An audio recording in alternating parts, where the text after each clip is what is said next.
Chapter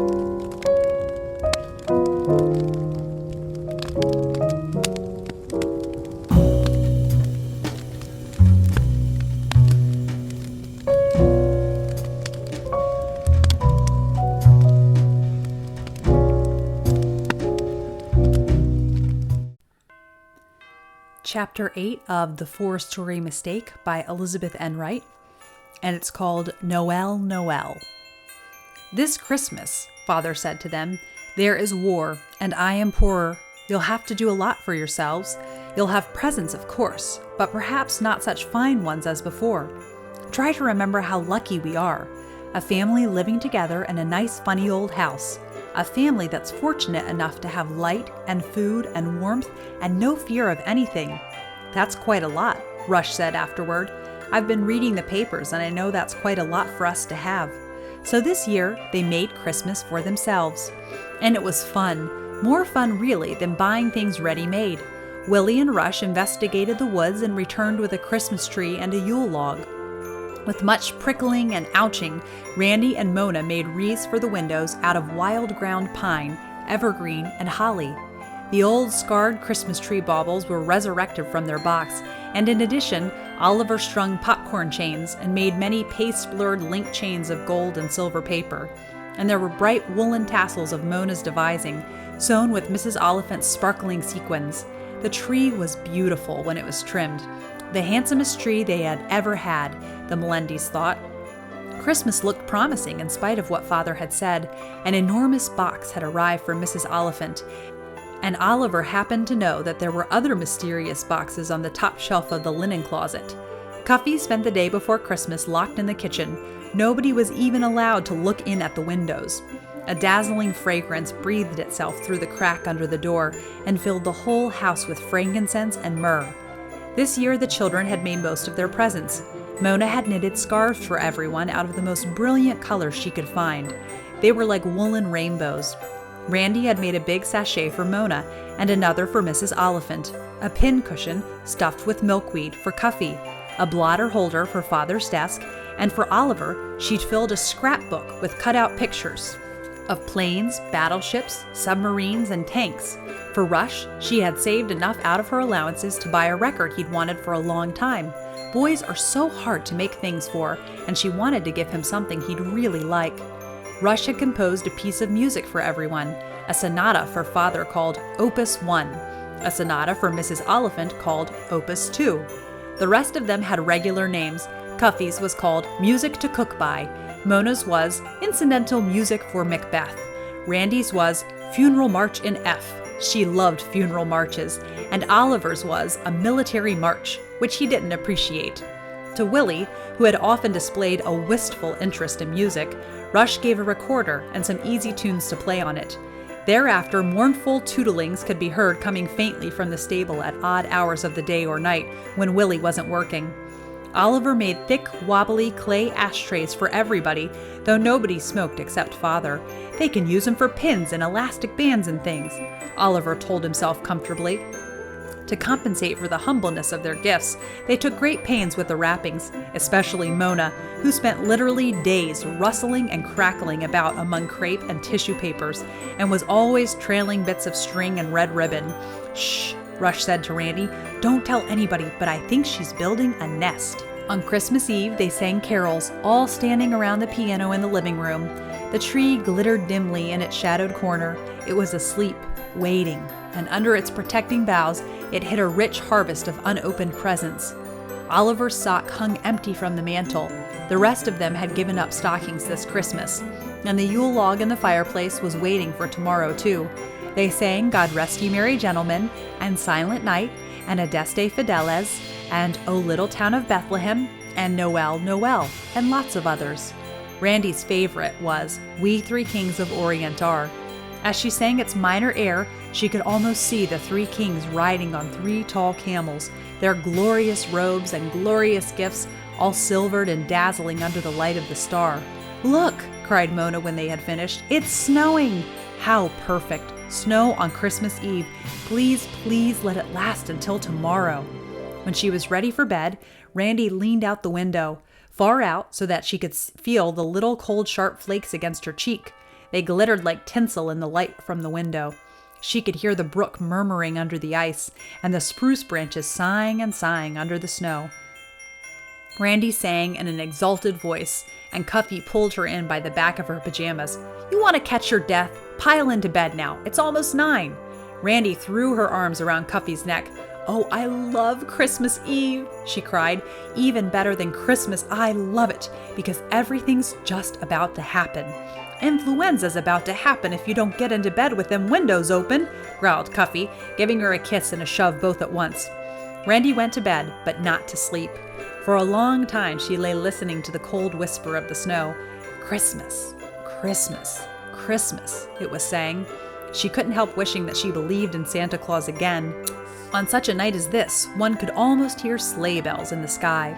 It had just got over being dark when she woke up.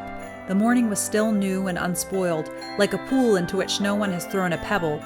The first thing she saw was a big white cuff of snow on the windowsill. She got up and looked out. The floor was ice under her bare soles, but she preferred the discomfort to the boredom of putting on bedroom slippers. She gathered a handful of snow from the sill and stood there licking it thoughtfully and looking out the window at Christmas Day. A few flakes still fell, but whether from the sky or from lightly moving branches, it was hard to tell. The trees stood up out of the whiteness, black as ebony and fine as lace. It was like the snow and trees that a man named Peter Frugal used to paint. Mrs. Oliphant had a book full of his pictures. At the thought of Mrs. Oliphant, she remembered the mysterious box downstairs. She remembered Christmas and the presents and was very happy. But oh, it was cold! All of a sudden, a shiver crawled over her, beginning under her insteps and traveling right up over her scalp. Randy banged the window shut and leaped into her warm bed. She didn't stay there long, though. Soon she was up again and properly robed and slippered, opened the door into the hall.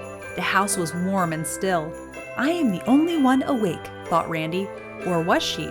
There was a faint chink and a shuffle, and the next thing she saw was Oliver coming slowly up the stairs in his bare feet, exploring a bulging sock as he came. His hair was standing straight up on one side like the feathers of a young thrush. "Merry Christmas," whispered Randy. "Where are your slippers?" "Merry Christmas," replied Oliver. "I don't need them." "Look, Randy, I've got a flashlight," he said.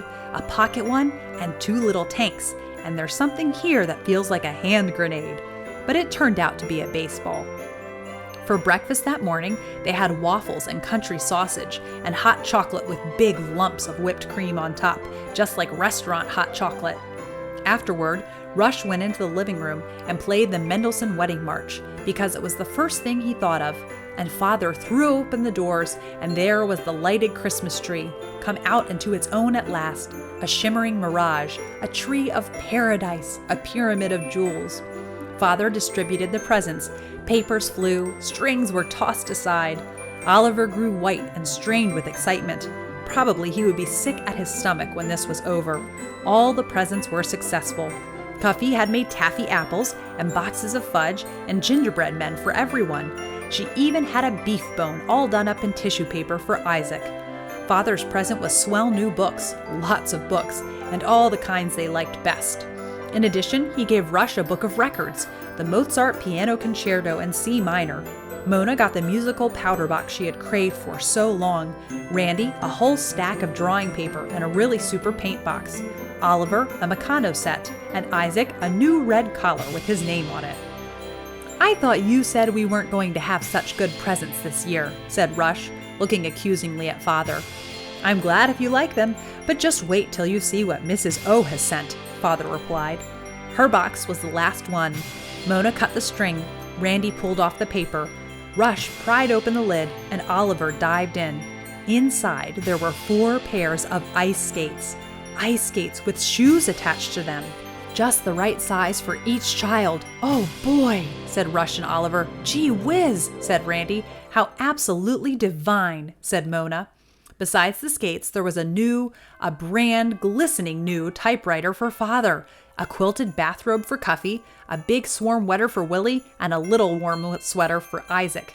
And just as they were beginning to settle down and had all the strings and ribbons curled up in a box and all the paper folded into a neat pile for Randy's paper salvage, the front doorbell rang.